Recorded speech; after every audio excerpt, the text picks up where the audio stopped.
Mobilisation historique pour les législatives hongroises.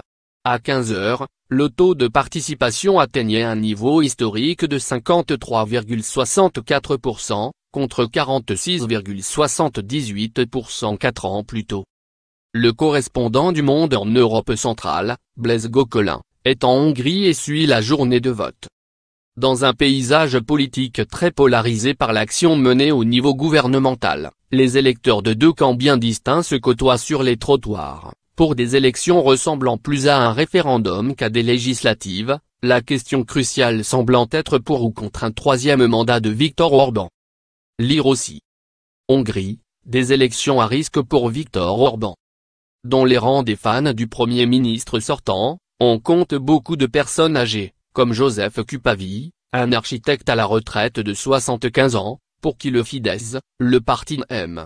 Orban reste le seul à pouvoir mener le pays. Cet électeur évoque de bons résultats, obtenus par la majorité, concernant l'économie. Quoi qu'on nous dise, nous n'allons pas renoncer à notre conscience nationale, répond-il en évoquant les critiques émises par les Nations Unies, suite à la campagne xénophobe menée par les souverainistes entourant le chef de l'exécutif. Tous ces bruits qui courent sur l'argent soi-disant volé, ce sont des mensonges de l'opposition, affirme-t-il également, avant de se rendre dans son bureau de vote, situé dans le 6e arrondissement de la capitale, Budapest. Autour de lui, beaucoup de jeunes Hongrois affirment au contraire qu'il est de leur devoir de faire la queue pendant au moins 1h30, afin de participer au changement. Il y a de graves problèmes non résolus dans notre système éducatif, explique par exemple Istvan Deneux. Allez aux urgences dans les hôpitaux et vous verrez l'état réel dans lequel se trouve notre pays. Je vais voter pour n'importe qui contre Viktor Orban, qui ne fait que gaspiller l'argent public dans des choses qui n'ont aucun sens.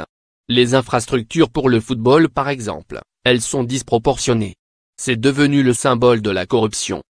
23 partis sont officiellement enregistrés et un 547 candidats se présentent dans tout le pays. Lire aussi. Élections législatives en Hongrie. Les principaux candidats.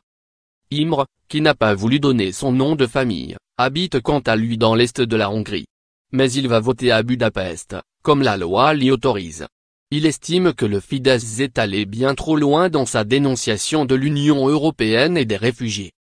Chrétiens, juifs, musulmans, ce n'est pas possible de respecter tout le monde, se demande ce jeune homme, qui compte plébisciter le petit parti Momentum, notamment dans le but d'exprimer ses valeurs pro-européennes. La forte participation pourrait retarder l'annonce des résultats du scrutin, pour l'instant prévu vers minuit. Car tout électeur se présentant avant 19 h doit pouvoir glisser son bulletin dans l'urne et les premières estimations ne doivent être dévoilées qu'à la fermeture du dernier bureau de vote.